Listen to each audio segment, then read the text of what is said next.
How many have you forgiven today? Chapter 24, Comfort Zone. Anon has been talking for a few minutes now. He told Celestia about what happens between Bonbon, Lyrae, and him. It wasn't an easy story for him to tell, and he could sense that it wasn't an easy story for Celestia to listen to. He could feel her hold him tight every so often and open her mouth to say something, but instead chose to keep silent. What she wanted to say all those times, Anon will never know, but he was occupied at the time telling his story anyways. For Celestia, she was upset by a few things Anon spoke of, mostly about his friends attempting to court him. She knew that Mare had a thing for Anon, but for her to actually go as far as she did? Celestia is both happy Anon turned them down, but also sad on how everything played out. She's in two minds about it all. On one end, she wants to console Anon and tell him that everything will be alright, but the other end wants to celebrate the idea that Anon hasn't been taken from her. She feels guilty in a way to be happy over this news, but she can only blame it on how she feels about him. That's about the long and short of it. Anon ends. As far as I know, I won't be seeing them for a long time. I'm sorry something like this has happened. It was wishful thinking on my part. I thought Lyrae would change. I'm the one to blame. No one else. Still, Celestia uses her wings to pull him to her chest. it must hurt, having to do the right thing. Anon doesn't push away from Celestia, and instead allows himself to sink in a bit into her plush fur. It's not easy, I'll admit that. I know all too well what doing the right thing can do to a pony. Celestia feels her memories drift to her sister. Anon knows she's talking about the Nightmare Moon thing. Seeing Celestia depressed like this just doesn't feel right. He might as well change the subject to something lighter. Anon then takes notice that the two of them have actually been outside for quite some time. Well, no reason to reflect on the past now, Anon says, as he pulls away from Celestia. It's getting late. We should say our goodbyes to the others. Celestia nods at that. You're correct. We have been absent for a spell. Luna watches as Anon and Celestia enter back into the dining room together.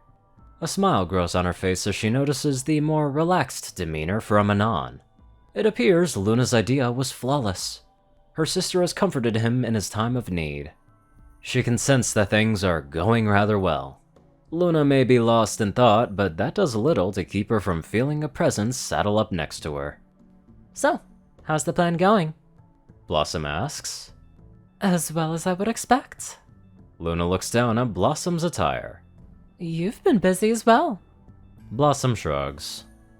What can I say? It's been a long time since I've gotten the chance to look nice. Should I expect more competition for Anon? Blossom chuckles at that. Don't worry. I like him, but he's not my type. When has perfect never been anyone's type? Luna mumbles to herself. Perfect for you, princess. Blossom remarks, having heard her clearly. Anon is in good hooves. If you don't mind, I'd like to take the rest of the evening off for myself. Your request is granted. Before Blossom can walk away, Luna rests a hoof onto her withers. Have a good night, Blossom. Blossom smiles at Luna. A good night to you too, Luna. With all that said, Blossom walks off to leave the party. She has a lot of things on her mind after having brought up the past with Anon. There are a few places she hasn't been to for many years, and perhaps now's a good time as any to visit. Luna watches in silence as Blossom walks away. Something is troubling her. Perhaps she will inquire about it tomorrow. But for now though, she will return to Anon's side. Anon looks around the room and notices everyone is still having a good time. It seems that even Trixie's managed to make it at some point too, as she chats with everyone in the group. Cadence and Blossom are no longer around. While Blossom not being here is odd, Anon doesn't care where Cadence is. So, seeing as the sisters are around and there are no threats to be found, he can only assume Blossom went off to do her own thing, which is fine by him. Time to get this over with, Anon says, feeling uneasy. I was never good at saying goodbye. It's not goodbye, Celestia remarks. the party is simply coming to an end. Right. Anon takes a breath in to steady his nerves, but calms considerably when he feels Celestia rest a wing on his shoulder. She pulls him a bit to her side with her wing as he walks over to the group of mares. Once they're close enough, Anon decides to speak out to them. Everyone having a great time? Of course we are! Pinky shouts before anyone can answer. Trixie has been showing us these cool tricks that don't require magic. She calls it sleight of hoof. That sounds pretty cool. Anon pats Pinky on the head. Trixie was a bit late showing up. Trixie says. So, Trixie thought a small show was in order. Though Trixie's glad to see you. It's always nice to see you too, Trixie.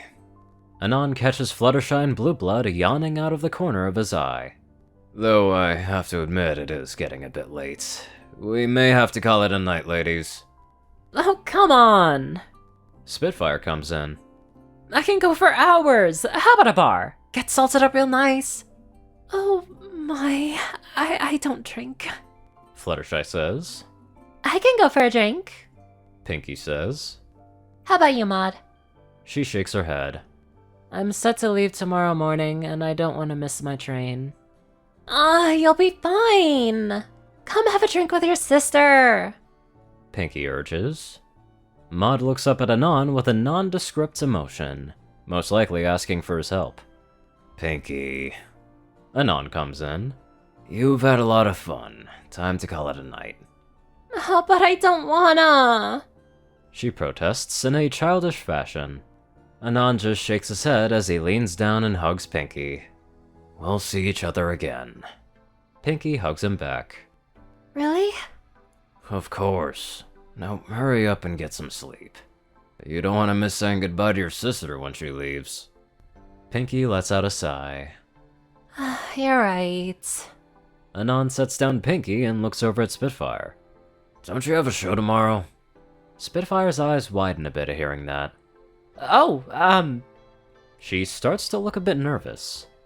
yeah, I guess I do. Seriously, I had a lot of fun and it was nice that you came by. No need to get wasted. Yeah, I get it. Still, wouldn't mind at least one drink. Spitfire adds. Anon can only shake his head at that. With the tone set, all of the mares say their goodbyes to Anon. They made sure to give him a hug, with Pinky being the only pony that requires a few mares to tear her off of Anon. She's always been melodramatic when it comes to saying goodbye.